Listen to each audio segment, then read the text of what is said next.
Olá, esse é o programa Apostila da TV Justiça. Eu sou Barney Bichara, procurador do Estado de Minas Gerais, professor de Direito Administrativo. E nesse segundo bloco eu vou contar com a participação dos alunos que estão aqui no estúdio e com os alunos do Marcato Curso Jurídico de São Paulo, ocasião que nós vamos responder e resolver algumas dúvidas sobre o assunto. Vou começar com o pessoal do estúdio aqui em Brasília. Primeira pergunta, qual é o seu nome? Andréia. Andréia, qual é a sua dúvida, Andréia? Quais os efeitos do tombamento? Gente, Andréia faz uma pergunta importantíssima. Quais os efeitos do tombamento? Muito, muito importante.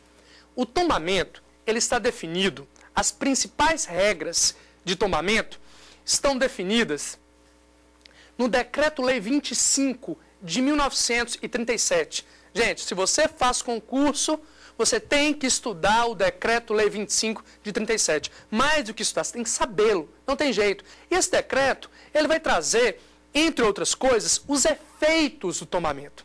Mas nós temos que dividir, porque o tombamento produz efeitos. Professor, só repete. O que é o tombamento?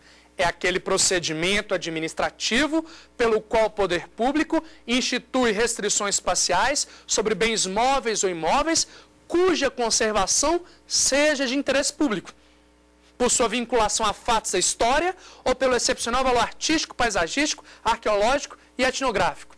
Quando o poder público tomba um bem, o tombamento produz efeitos, que é a pergunta da Andréia. Quais efeitos? Depende. Nós temos que dividir. Há efeitos para o proprietário, há efeitos para o proprietário, há efeitos para o poder público, e há efeitos para o proprietário do imóvel vizinho. Então, quando se pergunta em efeitos do tombamento, você tem que separar. Efeitos para quem? Para o proprietário, para o poder público e para o proprietário do imóvel vizinho. Para o proprietário do imóvel tombado, nós temos obrigações positivas, negativas e de suportar. Quais são as obrigações positivas do proprietário do bem tombado? Primeiro, ele tem que conservar a coisa.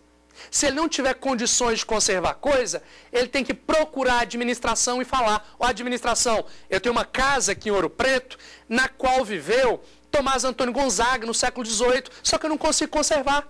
Ele tem a obrigação de comunicar ao poder público que não tem condições de fazer. A segunda obrigação positiva do proprietário, cai demais em prova, oferecer ao poder público direito de preferência na hipótese de alienação onerosa.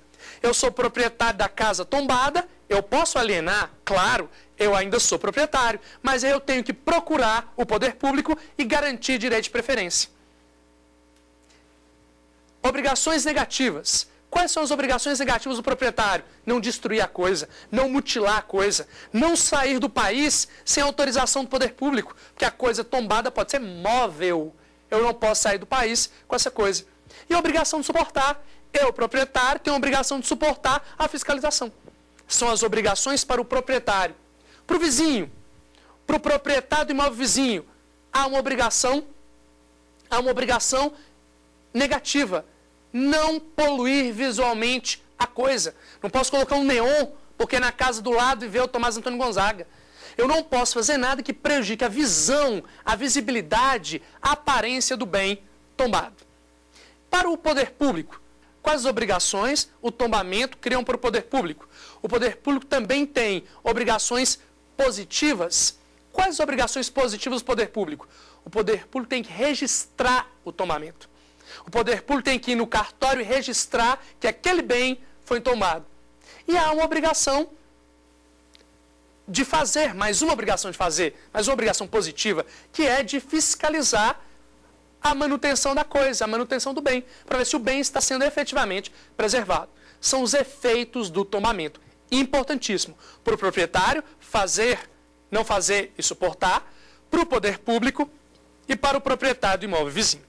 Pergunta importantíssima. Pessoal do Marcato, por favor. Professor, obrigada pela aula, e nós do Marcato aqui a gente tem uma pergunta em comum para fazer. O que é a desapropriação indireta e a desapropriação por zona? Muito obrigado pela pergunta. Importantíssima. Isso caiu na prova de juiz federal da primeira região ano passado. E qual a questão?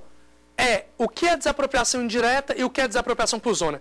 Na prova de juiz federal, caiu perguntando o que era desapropriação por zona, não indireta. Mas aproveito para responder as duas perguntas. O que é desapropriação indireta? É a desapropriação que não observa o devido processo legal. Ponto final. Alguns chamam a desapropriação indireta de esbulho administrativo ou de apossamento administrativo. Mas, normalmente, nós falamos em desapropriação indireta. É a desapropriação que não observa o devido processo legal. E o que é desapropriação por zona? Artigo 4º do Decreto 65-D41. Ocorre quando o poder público desapropria área maior do que ele efetivamente precisa, ou para vender depois, porque houve valorização, ou para ampliar a obra. Importantíssimo. Desapropriação por zona. Artigo 4º do Decreto-Lei 3365 de 41. Professor, na desapropriação, o que é retrocessão? Pergunta também muito importante. Colega, que é retrocessão? A retrocessão é o direito do ex-proprietário de readquirir a coisa quando o bem desapropriado não recebeu destinação pública. Se a administração desapropria um imóvel para construir uma escola, não constrói a escola e aliena para um terceiro, o ex-proprietário tem o direito de recomprar a coisa. E esse direito de recomprar a coisa recebe o nome de retrocessão. Segundo o artigo 519 do Código Civil, trata-se de direito de natureza pessoal. Para a doutrina e para a jurisprudência, tem natureza de direito real. Ou pelo menos para parte da doutrina. Pessoal do Marcato, por favor. Nós aqui do Marcato temos uma outra pergunta em comum. Como se dá a incidência de juros no pagamento de indenização do procedimento indenizatório? Vejam bem, gente, questão complicadíssima, importantíssima, até uma súmula do STJ nesse sentido, é a súmula 408, muito importante. Como se dá o cálculo de juros no pagamento da indenização da desapropriação, especificamente desapropriação direta? Artigo 15A e artigo 15B do Decreto 3365 de 41. Juros compensatórios, 12% ao ano, súmula 618 do STF. Juros moratórios, 6% ao ano. Muito importante. A incidência de juros compensatórios, para compensar a perda antecipada da coisa, 12% ao ano, súmula 618 do STF, e juros moratórios, para compensar o atraso no pagamento da indenização, 6% ao ano. Muito importante. Lembre-se da súmula 418. Professor, o que é predestinação? Ótima pergunta. Nosso participante pergunta, o que é predestinação? Predestinação é a mudança do destino. Só isso. Predestinação é a mudança do destino. Professor, destino de quê? Da coisa desapropriada. Exemplo, o Estado desapropria um imóvel para construir um hospital e não constrói o hospital. Sempre que o destino mudar, haverá predestinação. A predestinação pode ser lícita ou a predestinação pode ser ilícita. O que é predestinação lícita? É quando o bem, embora destinado para outro fim, o fim é público. Desaproprio para fazer um hospital e faço uma escola. Dou outro destino, mas mantenho a finalidade pública. Predestinação lícita. Predestinação lícita. Predestinação ilícita é quando o bem desapropriado recebe outra destinação e essa outra destinação não é para atender o interesse público. Por que ela é importante? Porque a predestinação ilícita dá direito à retrocessão. Estão lembrados da retrocessão? Que o colega perguntou? Que é o direito de recomprar a coisa? A predestinação é a mudança do plano.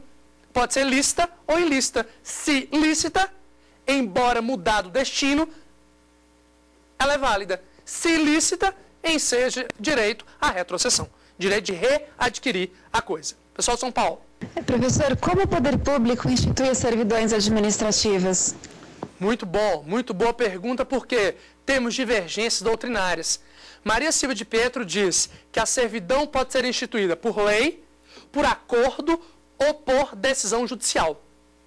Se instituída por lei, a servidão não dá direito à indenização. Se instituída por acordo ou por sentença judicial, poderá haver indenização se houver dano.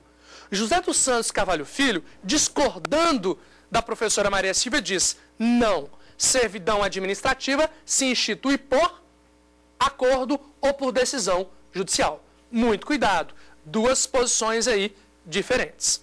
Ótima pergunta. Pois bem, feitas as perguntas, vou encerrar o nosso segundo bloco e daqui 1 minuto voltamos com o terceiro bloco do apostila.